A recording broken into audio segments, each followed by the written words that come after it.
नाम कासिम भी है, तो उनकी ये बेटी है।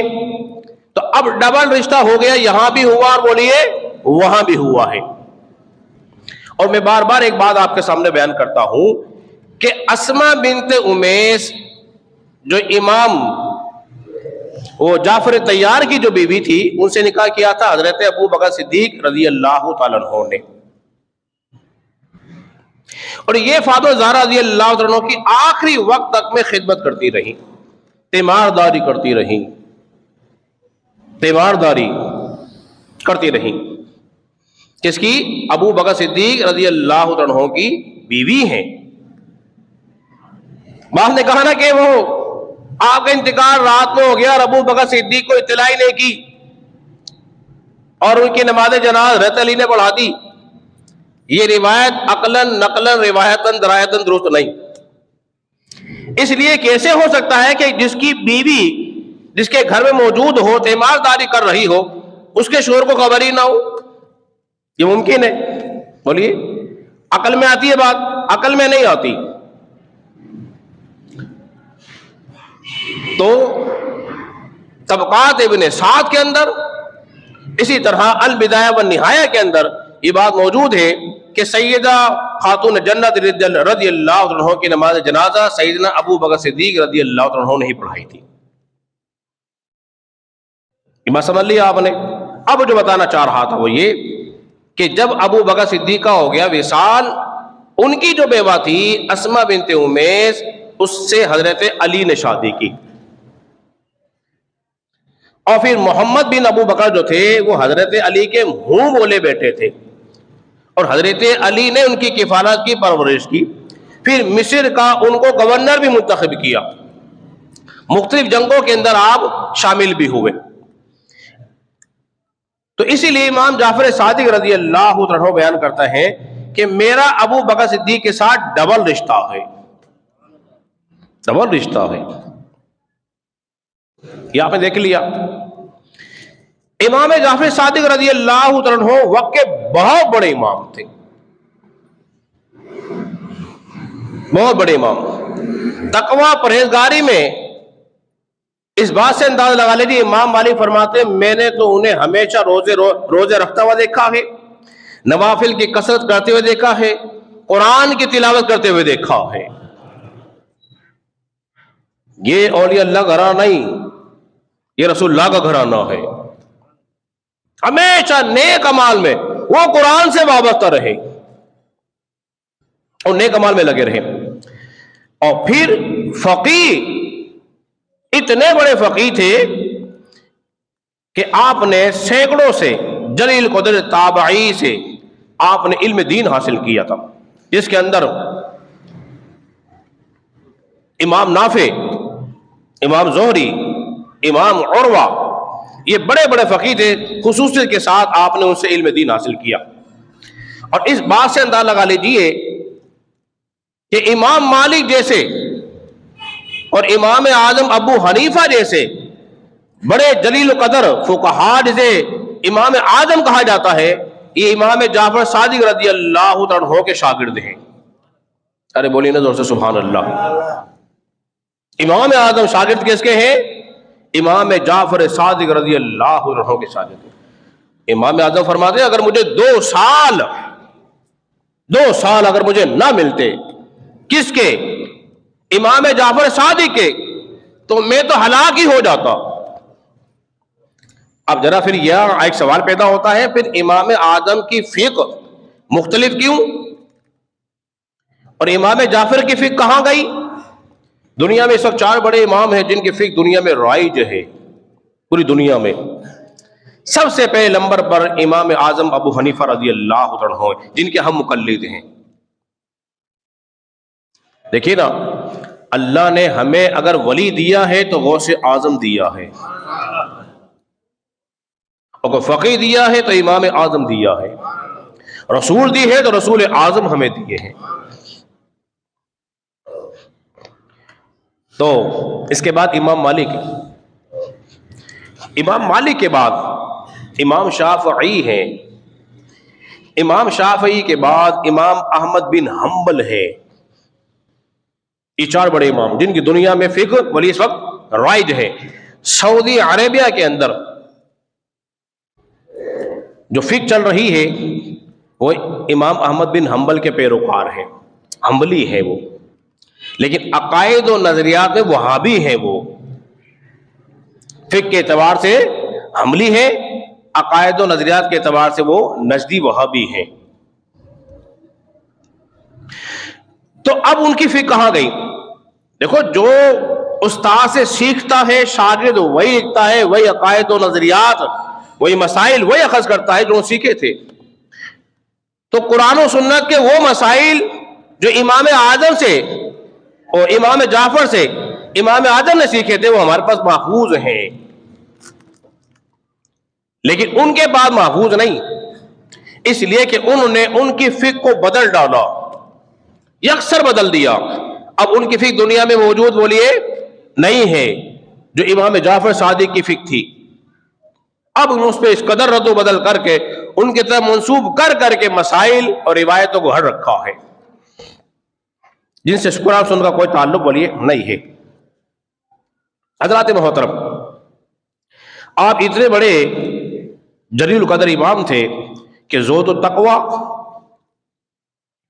मुस्तजाबु दावात थे, और वो सिफ्त जो रसूलुल्लाह सल्लल्लाहु अलैहि वसल्लम को अल्लाह ने अता फरमाई थी वही झलक इमाम जाफर सादिक रज़ियल्लाहु अन्हु में नजर आती थी कि अंधेरे में भी जिस तरह रसूलुल्लाह का चेहरा चमकता था ना, इस तरह इमाम जाफर सादिक रज़ियल्लाहु अन्हु का चेहरा भी अंधेरे में रोशन हुआ करता था, चमकता था, रोशन होता था। भाई क्यों ना हो, ये नस्ल वही है। इसीलिए तो मेरे इमाम ने फरमाता कि तेरी नस्ल पाक में है, तेरी नस्ल पाक में है, बच्चा बच्चा नूर का, तू है ने नूर तेरा, सब घराना नूर का। तो आप भी नूर, आपकी औलादे भी नूर। इस बात से अंदाजा लगाइए कि अल्लाह की बारगाह में कैसे मकबूल थे। फरमाते में सहन काबा के अंदर मौजूद था और आप दुआ कर रहे थे, ये अल्लाह मुझे अंगूर की ख्वाहिश हुई कि अंगूर खाऊं, अंगूर मुझे मिल जाए, और दुआ कर रहे हैं अल्लाह से, अल्लाह मुझे अंगूर चाहिए, अंगूर खाने की ख्वाहिश हुई, दुआ मांग रहे हैं। और जो देख रहे हैं, जो सुन रहे हैं, फरमाने लगे मुझे बड़ा ताज्जुब हुआ इन पर कि वो चीज मांग रहे हैं जिसका अभी मौसम ही नहीं। अभी सारे इलाके में शहर भर में कहीं अंगूर नजर बोलिए नहीं आ रहा, ताज्जुब हो रहा था। फरमाते हैं मुझे ताज्जुब था उनकी दुआ सुनने पर। अभी उन्होंने दुआ मांग के हाथ नीचे में नहीं किए थे, मैंने क्या देखा, उनकी झोली में अंगूर रखे हुए थे। ऐसे अल्लाह की बारगाह में मकबूल थे, साहिब करामत बुजुर्ग थे, जिन्हें इमाम जाफर सादिक रज़ियल्लाहु तआला अन्हु के नाम से याद किया जाता है। इमाम जाफर सादिक रज़ियल्लाहु तआला अन्हु का जो विसाल है वो 15 रजब है। क्या है? 15 रजब शरीफ है। और बायत ने ये कहा कि रजब में तो आपका विसाल ही नहीं, वो तो शव्वाल में हुआ है। ये रवाफिज की उड़ाई हुई खबर है जो कि झूठ पर क्या है बोलिए मबनी है। अहले सुन्नत की किसी मोतबर किताब के अंदर ये कौल मौजूद नहीं है। जो मौजूद है वो यही है कि आपका विसाल जो है वो 15 रजब को हुआ है। हजरात मोहतरम, उसके साथ साथ हमारे यहाँ पर वो खीर पूरी कुंडे नजर-ओ-नियाज फातिहा होती है। बाद इसको बिदअत, बाद इसको नाजायज और हराम कह देते हैं। याद रख लीजिए, किसी भी चीज के नाजायज और हराम होने की कोई शरई दलील होनी चाहिए। कोई चीज हराम कहने से हराम नहीं होगी, दलील चाहिएगी। मुखालिफिन के पास कोई दलील मौजूद बोलिए नहीं है, ना कुरानी आयत मौजूद है कि अल्लाह ने हराम कहा हो, ना अहादीस रसूल में, ना इजमा उम्मत में कोई दलील मौजूद नहीं। इसको लफ्ज कूंडा क्यों कहा गया, इसकी वजूहात मैं आपके सामने बयान कर देता हूं। देखिए, औलाद अली के इसाले सवाब के लिए उम्मत का मामूल था। ये आज से शुरू नहीं हुआ है, बाद ने कहा कि ये 100 साल 150 साल से शुरू हुआ है। नहीं नहीं, पहले से ही था, चलता हुआ बोलिए आ रहा था। हुआ ये है कि पहले कसरत से, जिस तरह हमारे यहां भी होता है किसी का मैयत हो जाए तो हर रोज क्या दिलवाते बोलिए, नियाज इसाले सवाब करते रहते हैं। इसलिए कि सहाबा ताबईन इस बात और अकल फरमाते हैं कि शुरू के जो 7 दिन हैं उसमें साहिब कब्र पर बड़ा सख्त इम्तिहान होता है, तो ज्यादा कसरत से इसाले सवाब इसलिए करते हैं ताकि वो उस इम्तिहान में कामयाब हो जाए। अब रहा वो कूंडा, चूंकि मिट्टी के बर्तन को कूंडा कहा जाता है। अली साहब मौजूद हैं, दीगर लोग मौजूद हैं, मुझे बताइए कि पहले मसाजिद के अंदर लोटे हुए करते थे, वो किसके हुआ करते थे बने हुए? अरे जब बोल दीजिए, बोलने पे कोई पाबंदी नहीं है, ठीक है जी। आज से 30 साल पहले चले जाइए, मस्जिदों में कूंडी रखा करते थे कूंडियां, उसी में लोग खाना भेजा करते थे, लोग खाना खाया करते थे। मुझे अच्छी तरह याद है, मेरे घर में मिट्टी का बड़ा कूंडा हुआ करता था, इसमें मेरे घर वाले आटा गूंदा करते थे। ऐसा ही है, 150 साल पीछे चले जाइए तो वहां स्टील के बर्तन आपको नहीं मिलेंगे, प्लास्टिक के बर्तन आपको नहीं मिलेंगे, ये कांच के बर्तन इतने आम नहीं थे, मिट्टी के बर्तन थे, मिट्टी के बर्तनों में रखा करते थे। तो इसलिए उसका नाम क्या पड़ गया बोलिए? कूंडा पड़ गया। हम कहते हैं खाना कूंडी में डाल दो, आटा गूंदने का ये कूंडा है, तो उसी एतबार से कोई खाना रख दे उसको तो क्या मशहूर हो गया बोलिए? ये, अरे बोल तो दीजिए, कूंडा मशहूर हो गया या कूंडे मशहूर हो गए। इस एतबार से सनमाई बात आपकी ये। अब रहा यह कि अमीर माविया रजी अल्लाह तआला का इसमें दिन आता ही नहीं। 22 को वो तो जब आपका विसाल हुआ था, शियों ने उनकी खुशी में नियाज दिलवाई थी तो लोगों ने शुरू कर दिया, जबकि ये बात भी बोलिए मन घड़त बात है, इसका भी कोई सबूत मौजूद नहीं है। अब मैं 2 हवाले आपके सामने पेश कर देता हूं। ये देख रहे हैं तारीख तबरी,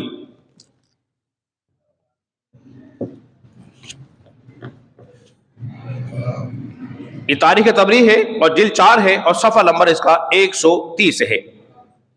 इसमें 3 तारीखें लिखी हुई हैं। लिखा रजब की पहली तारीख, 3 कौन मिलते हैं? रजब की पहली तारीख, 15 तारीख और 22 तारीख थी और जुमेरात का दिन था।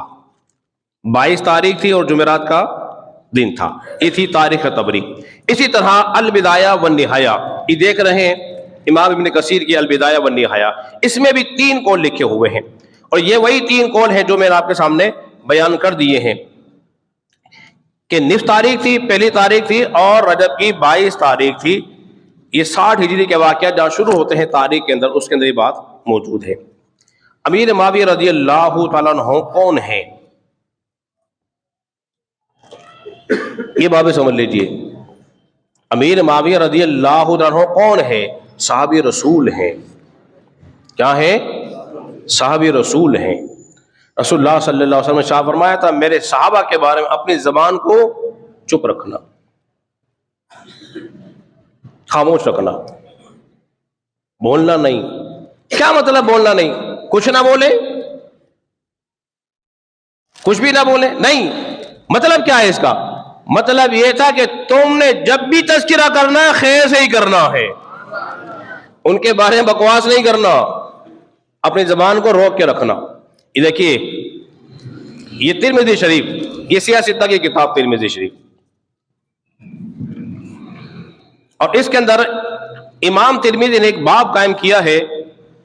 वो बाब है अहले बैत का बाब। इसके बाद है बाब मनाकिब अमीर माविया रज़ी अल्लाह अन्हु का बाब। कहते हैं कि उनके फजाइल कहाँ लिखे हुए हैं? भाई अहादीस के अंदर मौजूद हैं। रसूलुल्लाह सल्लल्लाहु अलैहि वसल्लम ने इरशाद फरमाया, कहते हैं अमीर माविया रज़ी अल्लाह तआला के बारे में दुआ मांगी, ए अल्लाह इन्हें हिदायत देने वाला और हिदायत याफ्ता बना दे। अरे बोलिए जोर से सुभान अल्लाह। क्या फरमाया? ए अल्लाह इन्हें हिदायत देने वाला और हिदायत याफ्ता बना दे और इनके जरिए लोगों को हिदायत वाला बना दे। ये हिदायत पर भी होंगे, इनके जरिए लोगों को हिदायत भी मिलेगी। हिदायत पर भी होंगे, इनके जरिए लोगों को हिदायत भी बोलिए मिलेगी। एक और हदीस मुबारक मैं आपके सामने पेश करता हूं, मुस्नद इमाम अहमद बिन हंबल, जिसका मैंने भी तज़किरा किया आपके सामने, और इसकी जिल्द जो है वो 7 है और इसका हदीस नंबर है 17,283। नबी पाक सल्लल्लाहु अलैहि वसल्लम ने इरशाद फरमाया, फरमाते थे, ए अल्लाह माविया को हिसाब और किताब का इल्म अता फरमा। अरे बोले सुभान अल्लाह। हिसाब, ए अल्लाह माविया को हिसाब और किताब का इल्म अता फरमा और इसको अजाब से महफूज रख। ये मैंने अंडरलाइन किया हुआ है, मुस्नद इमाम अहमद बिन हंबल के अंदर ये बात मौजूद है। इसी तरह इमाम बुखारी के अंदर भी अहादीस मुबारका लेकर आए हैं। साहबे रसूल थे। दूसरा ये कि अमीर माविया की एक बहन, जिसका नाम था उम्मे हबीबा बिन सुफियान, ये रसूलुल्लाह सल्लल्लाहु अलैहि वसल्लम के निकाह में थी। अबू सुफियान की एक बेटी अमीर माविया की बहन उम्मे हबीबा रसूलुल्लाह सल्लल्लाहु अलैहि वसल्लम के क्या थी बोलिए? निकाह में थी। और आपने सुलह हुदैबिया के बाद ईमान ले आए थे, लेकिन चूंकि आपने अपने ईमान को जाहिर नहीं किया था अपने वालिद की वजह से, जब फतह मक्का हो गया तो फिर आपने अपने ईमान को जाहिर कर दिया। फिर रसूलुल्लाह सल्लल्लाहु अलैहि वसल्लम ने इनको कातिबे वही बनाया। वही की किताबत के लिए किसको मुकर्रर किया? अरे बोलिए, अमीर माविया रज़ी अल्लाह तआला अन्हु को आपने इसका इंतखाब फरमाया। देखिए, बहुत अहम काम था। किसी गलत आदमी के हाथ में किताबत वही का काम बोलिए नहीं दिया जा सकता था। और रसूलुल्लाह सल्लल्लाहु अलैहि वसल्लम की निगाह, आपका इल्म, आपको जो रब की मार्फत थी, वो आप देख रहे थे कयामत तक के होने वाले वाकया। इसलिए मेरे करीम आका ने शाह फरमाया, मुस्नद इमाम अहमद बिन हंबल के अंदर एक रिवायत और मौजूद है, आपने शाह फरमाया था कि फरमाते हैं कि मैं एक मरतबा रसूलुल्लाह सल्लल्लाहु अलैहि वसल्लम वुज़ू फरमा करा रहा था और दौरान वुज़ू करा के रसूलुल्लाह सल्लल्लाहु अलैहि वसल्लम मेरी तरफ देखा, एक मरतबा या 2 मरतबा। आप अलैहिस्सलातु वस्सलाम ने शाह फरमाया कि ए माविया, जब तुम्हें किसी जगह का हाकिम बना दिया जाए, और से सुनिएगा इस बात को, हुजूर क्या फरमा रहे? ए माविया, जब तुझे किसी जगह का हाकिम बना दिया जाए तो देखना तुम फिर अल्लाह से डरना और अदल करना। क्या बात मालूम हुई? मालूम ये हुई, फरमाते जब से मैंने हुजूर का फरमान सुना ना, मुझे पक्का यकीन हो गया कि मुझे हुकूमत जरूर मिलेगी। अरे बोलिए जोर से सुभान अल्लाह। मुझे पुख्ता यकीन था रसूलुल्लाह की बात पर, मुझे हुकूमत जरूर मिलेगी। तो आप फारूक आजम के जमाने में 10 साल आप हुकूमत किया आपने। उस्मान गनी के जमाने में 12 साल आप हाकिम रहे। फिर जंग सिफीन वगैरह और जंग जुमल वगैरह हुई। सिर्फ इतनी सी बात थी ना कि आपका मुतालबा था किसास का, और हजरत अली फरमा रहे थे, अये अमीर माविया, मैं अभी जरा किसास नहीं ले सकता, हुकूमत जरा मेरी मुस्तहकम हो, मुतमक्किन हो, तो फिर मैं इनका वो किसास लूंगा। ये जरा सख्ती कर रहे थे, आप जरा तहामुल का मुजाहरा कर रहे थे। लेकिन मौक़िफ़ किसका दुरुस्त था? हजरत अली मुर्तज़ा शेर खुदा रज़ी अल्लाह तआला का मौक़िफ़ इस बारे में बहुत दुरुस्त था। लेकिन एक बात और ध्यान में रख लो, ये मुकाबला नहीं है हजरत अली का और हजरत माविया का, ये मुकाबला बोलिए नहीं है। हजरत अली की शान बहुत बहुत बहुत बहुत बुलंद बाला है, वहां तक माविया रजी अल्लाह तआला पहुंच सकते नहीं है। ये बात में रख लो, ये मुकाबले की सतह नहीं है, क्योंकि मकाम और मर्तबे में हजरत अली का बहुत बुलंद दोबारा मकाम है। अशरा मुबश्शरा में हजरत माविया शामिल नहीं, जंग बदर और जंग हुनैन में हजरत माविया शामिल नहीं, तो वो तो उनके पीछे वालों में है, लेकिन है साहबे रसूल, है क्या है? साहबे रसूल। और हर साहबे रसूल क्या है बोलिए? जन्नती। तो जरा जोर से कह दीजिए, हर साहबी नबी जन्नती। तो इसको ज़हन में रखिए। तो विसाल आपका कब हुआ, ये भी मैंने आपके सामने बता दिया। आखिरी बात करके मैं अपनी गुफ्तगू खत्म कर देता हूं, जो कि मैं बारहा आपके सामने इसको रखता हूं, समझाने के लिए कह रहा हूं। जब आप हाकिम बन गए तो इमाम हसन को और इमाम हुसैन को 2 लाख दिरहम या दिनार सालाना पेश किया कर सकते थे। 2 लाख, एक रिवायत में 3 लाख, एक में 5 लाख सालाना खर्चा अमीर माविया रज़ी अल्लाह अन्हु दिया करते थे। और एक मर्तबा तो जब ताखिर हो गई तो फिर आपने कलम दवा लिखा ना, रसूलुल्लाह सल्लल्लाहु अलैहि वसल्लम की ख्वाब में ज़ियारत हुई, हाल पूछा, ए हसन क्या हाल है बेटा? कहा आपने अल्लाह का शुक्र है, तंगी का मामला बयान किया। हुजूर ने फरमाया ये दुआ पढ़ो, अल्लाह तंगी के रास्ते खोल देगा। बस वो दुआ सिखाई दी, आपने पढ़ी, क्या देखा कि सुबह ही अमीर माविया रज़ियल्लाहु अन्हु कासिद आया, आपको 3 लाख दिरहम दिए और मजीद इजाफे दिए और साथ साथ माफी भी मांग ली कि हुजूर देने में जरा पहुंच गई, तकलीफ हुई आपको। एक बात को ध्यान में रख लीजिए, वो ये है कि इमाम हसन जैसा जलील कदर सहाबी, जन्नती नौजवानों का सरदार, जन्नती नौजवानों का सरदार, बसीरत रखने वाला, उसने किसके हाथ पे बैत की? बोलिए, अमीर माविया रज़ियल्लाहु अन्हु पे बैत की। इमाम हुसैन ने तलवार नहीं उठाई, कितने अदवार गुजरे देखो। सिद्दीक अकबर का जमाना गुजरा, फारूक आजम का जमाना गुजरा, उस्मान गनी का जमाना गुजरा, हजरत अली का जमाना गुजरा, इमाम हसन के 6 साल गुजरे, फिर अमीर माविया के 19 साल गुजरे। इमाम हुसैन की तलवार मियान के अंदर ही है, बाहर नहीं आई। वो सुनो, समझो इस बात को, तलवार अंदर ही है, बाहर नहीं आई। लेकिन तलवार इमाम हुसैन ने कब निकाली? यजीद के मुकाबले में निकाली, क्योंकि यजीद फासिक था, फाजिर था। आपने उसको वोट नहीं दिया, जिस तरह यहाँ वोट चल रहे हैं आजकल, आपने उसको वोट नहीं दिया।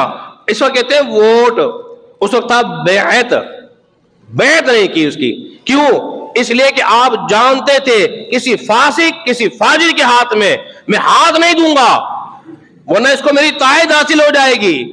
इसी तरह सोच लो, समझ लो, वोट की बड़ी अहमियत है, वोट की बड़ी अहमियत है। तो हर एक को वोट न दे देना, सोचना समझ के देना, वरना कल कयामत के दिन इसके बारे में तुमसे सवाल होगा। फिर क्या जवाब दोगे? अब कोई हारे तो हारे, जीते तो जीते, लेकिन याद रख लीजिए, जो इस्लाम के लिए काम करते हैं, जो इस्लाम की बात करते हैं, जो निजाम मुस्तफा की बात करते हैं, अगरचे एक ही हो, हार जाए कोई बात नहीं, हार जाए तो, लेकिन वोट उन्हीं को देना चाहिए। मैं तुमसे वोट नहीं मांग रहा, लेकिन तुम्हें तरगीब दिला रहा हूं, बता रहा हूं, उन्हीं को देना है, अगरचे हार जाए कोई बात नहीं। देखिए मोहतरम का काम क्या होता है? अरे बोलिए, बोलिए जोर से, अरे सब बोल दीजिए, सब नहीं बोल रहे। मुअज्जिन का काम अजान देना होता है, कोई आए या ना आए, हमेशा हक के साथ दें, जीते या नहीं दे वो नसीब की बात है, लेकिन तुमने अपना किरदार अदा किया।